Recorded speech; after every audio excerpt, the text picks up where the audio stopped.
ছোটবেলা থেকেই আমি একা হাঁটতে ভীষণ ভয় পেতাম।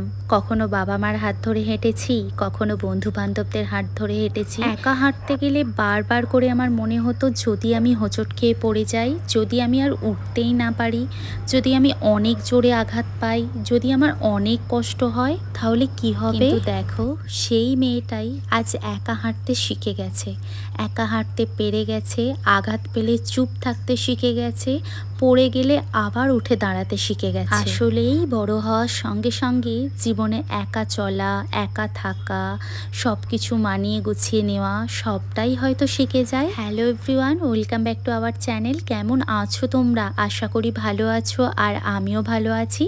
আমার নতুন আরও একটি ভিডিওতে তোমাদের সবাইকে জানাই অনেক অনেক স্বাগত। সোমবারের সকাল সকাল স্নান করে শিবের মাথায় জল দিতে এসেছি। আমাদের গাছের বেলপাতাগুলো কত কচি কচি হয়েছে, দেখো কি সুন্দর দেখতে লাগছে, তাই না? অনেকেই জিজ্ঞেস করো আমাদের এই ফুল গাছগুলোর পরিচর্যা কে করে। অবশ্যই আজকে তোমাদেরকে দেখাবো এবং চেনাবো কে আমাদের এই পরিচর্যাগুলো করে। আজকের ওয়েদারটা কিন্তু অসম্ভব সুন্দর ছিল, মেঘলা ওয়েদার, সঙ্গে ছিল হালকা হালকা হাওয়া। এই ওয়েদারেতে মনটা কিন্তু বেশ ভালো ছিল। উপরের ঠাকুরকে পুজো দিয়ে নিচে এসে নিচের ঠাকুরকেও পুজো দিলাম। উপরে অনেক ফুল ছিল, ফুলগুলো নিয়ে এসে ঠাকুরকে দিয়ে ঠাকুর মন্দির সাজানোর মজাটাই কিন্তু অন্য। সোমবারের দিন সকালবেলা থেকে আমি কিছুই খাই না, তাই একটু গ্লুকন্ডির জল নিয়ে বসেছিলাম। এই জলটা খেয়ে আমি কাজে লেগে পড়বো। এখনো বিছানো গোছানো হয়নি, রান্না করা হয়নি, অনেক বেলা হয়ে গেছে। রান্নাঘরে রান্না করতে গিয়ে দেখলাম এই এক কেলেঙ্কারি হয়ে বসে রয়েছে। দেখলাম উপরটাতে দুটো পায়রা ডিম পেড়েছিল, তার একটা ডিম পড়ে ভেঙে গেছে। তাই সিকিউরিটি দাদাকে ডেকে তাকে দিয়ে ডিমগুলো পরিষ্কার করিয়ে রান্না বান্না করতে করতে জীবনের অর্ধেকটা সময় মনে হয় কেটে যাবে। প্রথম জীবনটাতে নিজে খাওয়ার জন্য, দ্বিতীয় জীবনটাতে হাজবেন্ড আর বাচ্চাদের খাওয়াতে খাওয়াতেই জীবনের অর্ধেকটা টাইম শেষ। আজকে অনেক কিছু রান্না করব, তার মধ্যে স্পেশাল রান্না হচ্ছে চিংড়ি মাছের ঝাল। একটা অন্যরকমভাবে রান্না করব, আর সেটাই আজকে তোমাদের সাথে শেয়ার করব। চিংড়ি মাছটাকে ধুয়ে নুন হলুদ মাখিয়ে রেখেছিলাম। কড়ার মধ্যে তেল দিয়ে তার মধ্যে রসুন ফোড়ন দিয়েছিলাম। রসুনটা লাল লাল করে ভাজা হয়ে যেতে এর মধ্যে আমি দিয়ে দেবো পেঁয়াজ কুচি। পেঁয়াজ কুচি দিয়ে ভালো করে লাল লাল করে নেড়ে নেব। একই রকম রান্না খেতে খেতে অনেক সময় মুখে আর ভালো লাগে না, তাই মাঝে মাঝে আলাদা আলাদা ডিফারেন্ট যদি আমরা রান্না ট্রাই করি তাহলে কিন্তু খেতে অসাধারণ লাগে। আজ 3 মাস হয়ে গেল তোমাদের দাদাভাইয়ের সাথে আমার কোনো দেখা সাক্ষাৎ নেই।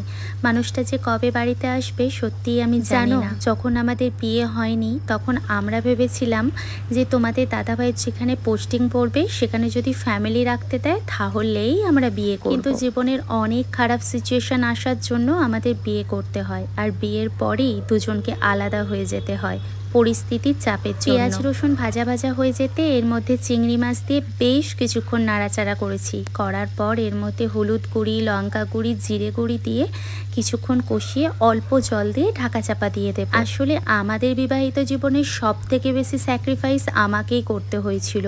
এক, মা বাবাকে ছেড়ে আসার কষ্ট, দ্বিতীয়ত নতুন জায়গা, তৃতীয় কথা তোমাদের দাদাভাই বিয়ের পরের দিনকেই ডিউটি জয়েন্ট করে। নতুন সংসার, নতুন জায়গা, বর পাশে না থাকা, সব মিলিয়ে যে কি ডিপ্রেশনের মধ্যে দিয়ে গেছি ধারণার বাইরে। এত ডিপ্রেশনের কথা কারোর সাথে শেয়ার করতে পারিনি। ঘরের একটা কোণে বসে শুধুমাত্র কেঁদে গেছি অনবরত, আর ঠাকুরকে জানিয়ে গেছি আমার বরটাকে একবার পাঠিয়ে দাও না গো।